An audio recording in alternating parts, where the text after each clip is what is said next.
So I call these the three playgrounds of the unconscious. So the first playground is what happens when you take information in your environment and you process it. You take it in through your five senses, you absorb it, you do whatever you need to do to then come out the other end as what you see as your reality. This is the first playground, and there's so much going on there.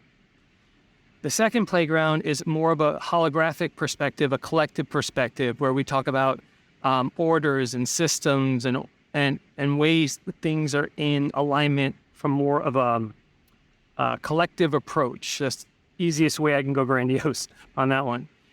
And then we have the third playground of the unconscious, which is like the hue in which we see our life, universal axioms, God designs, things like that, right? So we have these three different areas where in my work, healing occurs, but outside of the work where life occurs.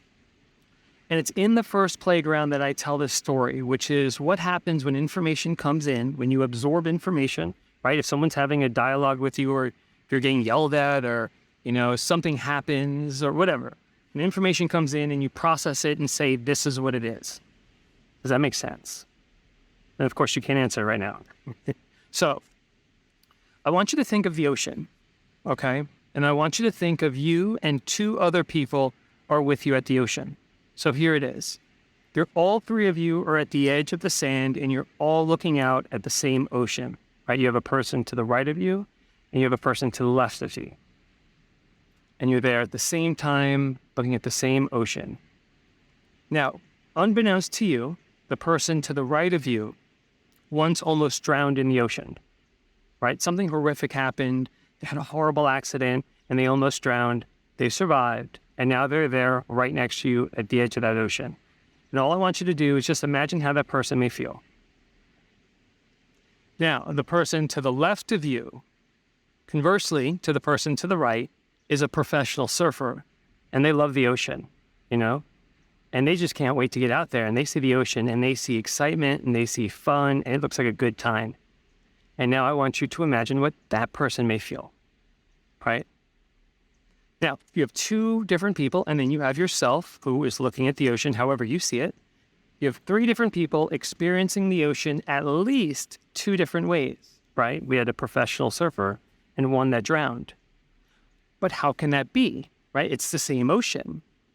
And the answer is in the memories, right? It's in our memories. It's how we remember a time of the past where the ocean was.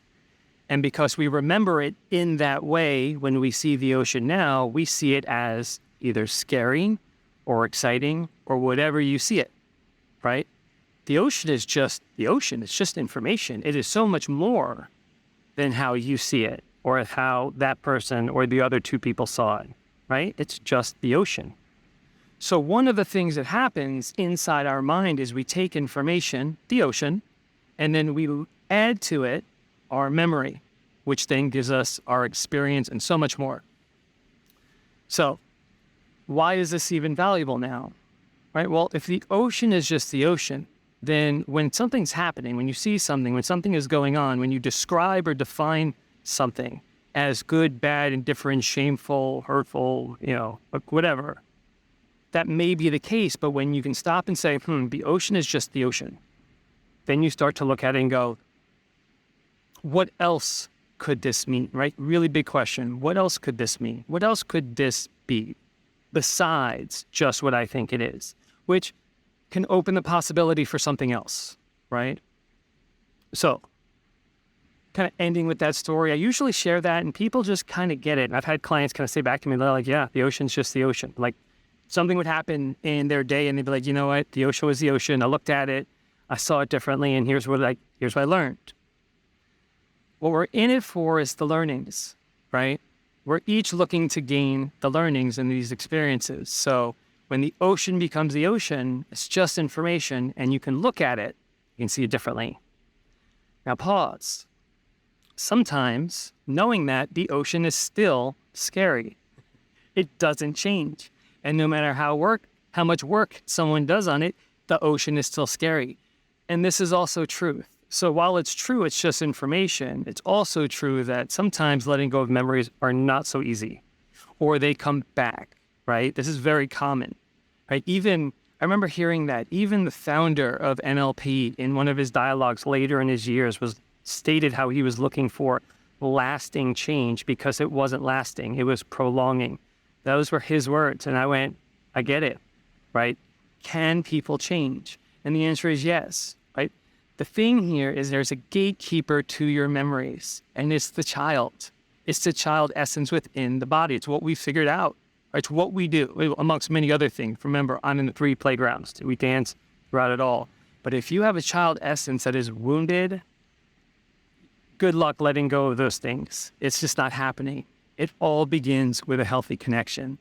So if you know the ocean is just the ocean and that's helpful, rock on, right? Sometimes I have to remind myself, the ocean's just the ocean. However, if it keeps remaining, it keeps recycling, it keeps resurfacing, it keeps getting louder, then there's some attending to, right? You have a wounded child, and that's where we can help.